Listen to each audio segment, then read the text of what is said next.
Ever stumbled upon an ancient ruin and felt a chill run down your spine? It's more than just old stones. It's a whisper from a past we can't fully comprehend. Today, we're journeying into the shadows of history, exploring ancient sites that hold secrets so dark and baffling, they leave even modern scientists scratching their heads. Our first stop is the mysterious Göbekli Tepe in modern-day Turkey.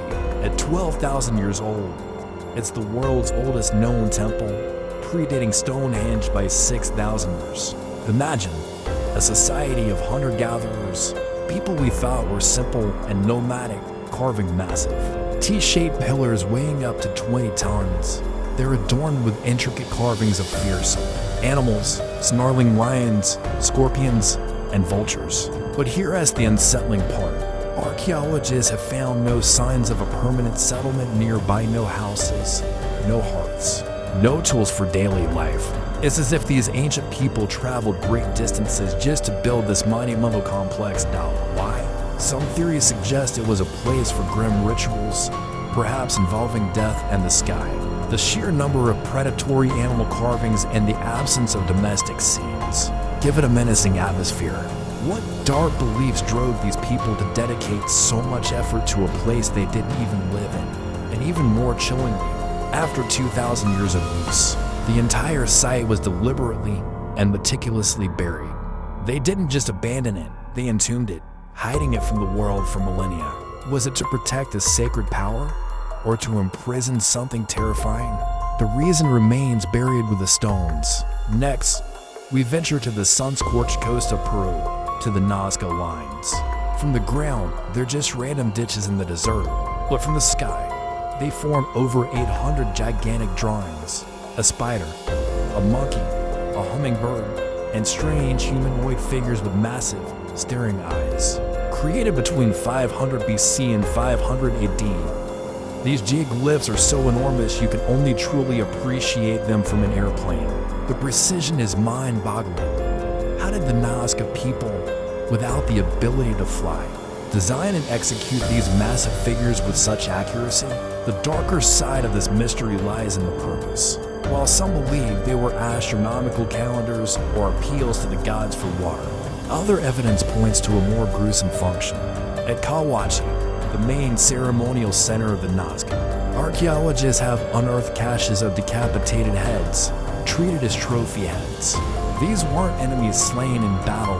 Analysis suggests they were members of the Nazca community. Skulls were found with holes drilled in their foreheads, allowing them to be strung on ropes and displayed. Could these awe-inspiring lines in the desert be linked to ritual human sacrifice? Were they pathways for ceremonial processions that ended in death, offerings to appease powerful, unseen forces watching from above? The connection between the beautiful art in the sand and the brutal discoveries nearby paints a disturbing picture of a culture driven by forces we still can't explain. Now, let's travel to the remote Easter island in the Pacific, home to the iconic Moche statues. Nearly 900 of these colossal stone heads, some weighing over 80 tons, stand guard across the island, their backs to the sea. They were carved by the Rapa Nui people between the 13th and 16th centuries. The official story is that they represent deified ancestors. But the darker truth lies in what happened to the society that built them. When Europeans first arrived, they found a depleted population on a barren, treeless island, living in poverty and resorting to cannibalism. What happened? The leading theory is ecocide. The Rapa Nui, obsessed with carving and transporting their statues, chopped down every last tree on the island. This led to soil erosion, the collapse of their ecosystem, and the starvation of their people. It's a haunting tale of a civilization that literally sacrificed its future for its gods of stone. But recent evidence complicates this story. Some studies suggest the island's collapse was more influenced by the arrival of outsiders and the diseases they brought. So what is the real dark history here? Is it a story of a society that destroyed itself through a fanatical obsession? A terrifyingly relevant cautionary tale for our own times? Or is it the story of a thriving culture decimated by contact with the outside world? Either way, The silent, staring Moche monuments to a tragic and mysterious end. They stand as solemn witnesses to a societal collapse that we are still trying to fully piece together. Our final destination takes us beneath the streets of modern-day Paris, into the catacombs. This isn't an ancient ruin in the traditional sense, but a macabre monument from the 18th century, born from a dark necessity. By the 1700s, Paris's cemeteries were overflowing. The dead were literally pushing their way back into the world of the living. Graveyards like Les Innocents were so packed that bodies were bursting from the ground, releasing putrid smells and spreading disease throughout the city. The situation was a public health nightmare. The solution was as ingenious as it was grim. Authorities decided to excavate the city's ancient limestone quarries and transfer the remains there. Over several decades, the bones of more than 6 million people were moved, often in the dead of night, in solemn, torchlit processions. But this wasn't just a simple dumping ground. The workers began arranging the skulls and femurs into elaborate, artistic patterns, creating walls of bones and grim decorations.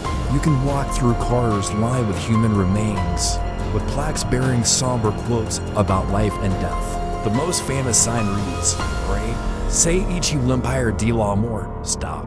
This is the Empire of the Dead." Scientists can explain the how and why of the catacombs' creation, but what they can't fully capture is the psychological shift. What does it do to a city as soul to know that an empire of its own dead lies just beneath its feet? It's a chilling, ever-present reminder of mortality, a vast, silent city of bones that underpins the vibrant city of light. From buried temples to sacrificial lines, from self-destructing islands to bone-filled tunnels, these ancient sites hold stories that are far from settled. They challenge our understanding of the past and remind us that some mysteries may never be solved. The silence of these ruins is deafening, filled with unanswered questions of forgotten rituals and lost worlds. What do you think is the most compelling explanation for one of these mysteries? Is it a lost technology, a dark ritual, or something else entirely? Let me know your theories down in the comments. I'd love to read what you think. And if you're fascinated by the dark and unexplained corners of our history, make sure to hit that subscribe button and ring the bell so you don't miss our next journey into the unknown. Thanks for watching and stay curious.